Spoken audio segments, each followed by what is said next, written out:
میں 1997 میں قبلہ کے پاس تعلیم حاصل کرنے آیا تو میری والدہ نے قبلہ مصطفی صاحب کے ہاتھوں میں ہاتھ دیتے ہوئے کہا کہ میری آرزو ہے جس طرح آپ اللہ رسول کی لوگوں کو باتیں سناتے ہو یہ بھی سنایا کریں.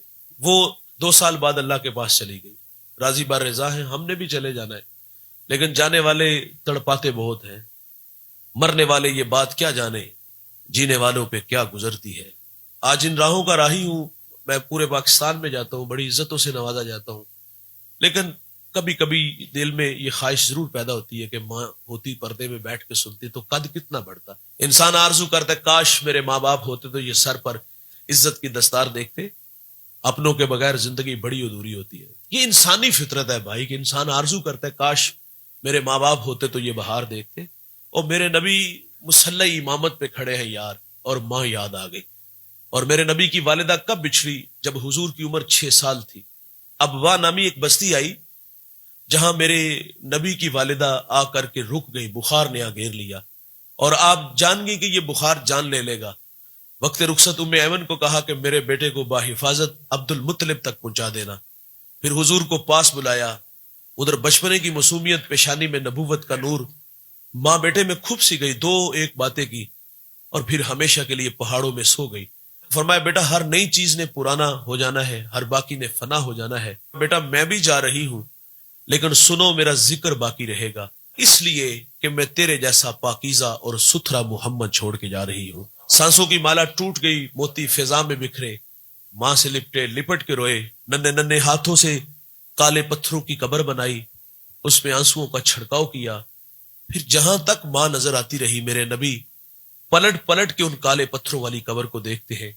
میں سیدہ آمنہ رضی اللہ تعالیٰ عنہ کے مزار پہ 2 دفعہ حاضر ہوا ہوں. یہ مدینہ سے تقریباً 350 کلومیٹر کے فاصلے پر ہے. جب پہلی دفعہ گیا سحری کا وقت تھا، پہاڑ کے نیچے تھا، ماحول خاموش تھا، ہوا کا کہیں سے کوئی ایک جھونکا بھی نہ آیا. لیکن جب سیدہ آمنہ کے قدموں میں جا کھڑا ہوا ایسا لگا کہ اللہ نے جنت کے 8 دروازے کھول دیے ہو. آج بھی جنت سے ٹھنڈی ہوائیں سیدہ آمنہ کو سلام کرنے آتی ہیں. میرے ساتھ کچھ دوست تھے، ہم جب رخصت ہونے لگے تو میں نے کہا یار آج ہم بھی جس طرح حضور ماں سے بچھڑے تھے پلٹ پلٹ کے دیکھا تھا، آج اسی ادا کو اپناتے ہوئے رخصت چاہیں گے. ہم نے جب پہلی دفعہ پلٹ کے دیکھا حضور کا بچپنا اور وہ بچپنے کی تڑپتی کہانی آنکھوں کے سامنے آئی. مقام بدر تک ہماری ہچکیاں اور سسکیاں تھمنے کا نام ہی نہیں لے رہی تھی. ام ایمن کہتی میں حضور کو لے کے پہاڑ سے نیچے آئی، پلٹ کے دیکھا تو حضور میرے ساتھ نہیں تھے. آپ فرماتی میں دوبارہ پھر پہاڑ پہ چڑھی تو میری آنکھیں کیا دیکھتی ہیں. حضور ماں کے سرانے کھڑے اور وہاں کھڑے ہو کر کہہ رہے تھے امی جی آپ تو جانتے ہو کہ میرا اس دنیا میں آپ کے سوا کوئی بھی نہیں ہے. ام ایمن کی جان نکل گئی، سینے سے لگا لیا. میرے نبی فرمایا کرتے تھے ام ایمن میری ماں کے بعد میری ماں لگتی ہے. آج بچھڑی ماں کی یاد آئی. میرے نبی صحابہ کو مخاطب ہو کے فرماتے ماں ہوتی نماز عشاء پڑھا رہا ہوتا اور والدہ کو مجھ سے کام یاد آ جاتا، وہ مسجد نبوی کے دروازے پر آ کر کہتی بیٹا محمد میری بات سنو. میرے نبی فرماتے میں نماز توڑ کے پہلے ماں کی بات کو سنتا.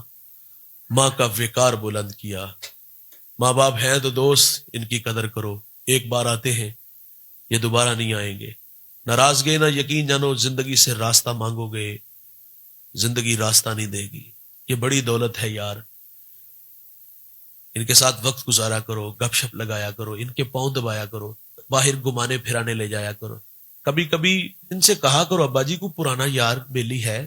پہلے تو ماضی کے دریچوں میں وہ جھانکے گا، وہ بچپن کی ہنسی یادیں اور وہ بچھڑے ہوئے دوستوں کا پیار. اور جب بیٹا باپ کو بچھڑوں سے ملائے گا تو باپ کتنا راضی ہوگا. یہ بوڑھے مرتے دوست اس وقت ہے جب ہم انہیں ٹائم نہیں دیتے. ہمارے ہاں ہمیں دھوکہ لگا اور یہ دھوکہ یہی لگا کہ ہم 500,000 ان کی خدمت کرتے اس لیے ہماری راہوں میں بیٹھے ہوتے. ہمارے پیسوں کے بھوکے نہیں ہوتے یار. زندگی میں کمایا بڑا ہوتا ہے اور وہ خرچ بھی ہمارے اوپر کیا ہوتا ہے. ماں باپ کی آرزو ہوتی ہے کہ ہمارے بچے اب ہمارے ساتھ کچھ وقت گزارے. ہم نے پردیس کے دھکے ان کے لیے کھائے، ہم نے فیکٹریوں میں 18 گھنٹے محنت ان کے لیے کی. خواب دیکھتے دیکھتے بوڑھے ہو گئے یار. اور اب ان کی باری آئی تو ہم نے نظریں چرانا شروع کر دی. ایک گھر میں رہ کے ہم اجنبیوں والی زندگی گزارتے ہیں. یار آتا ہے کنڈا کھڑکا کے جہاں چاہتا ہے لے جاتا ہے. یار کو دیکھ کر باہیں پھیلاتے اور باپ کو دیکھ کے ہم رستہ بدلتے ہیں. بھائی ان کی قدر ان کی زندگی میں کرو، یہ بڑی دولت ہے یار. ان سے اداس ہوا کرو یار، ان کے پاؤں دبایا کرو، ان سے مشورہ کیا کرو.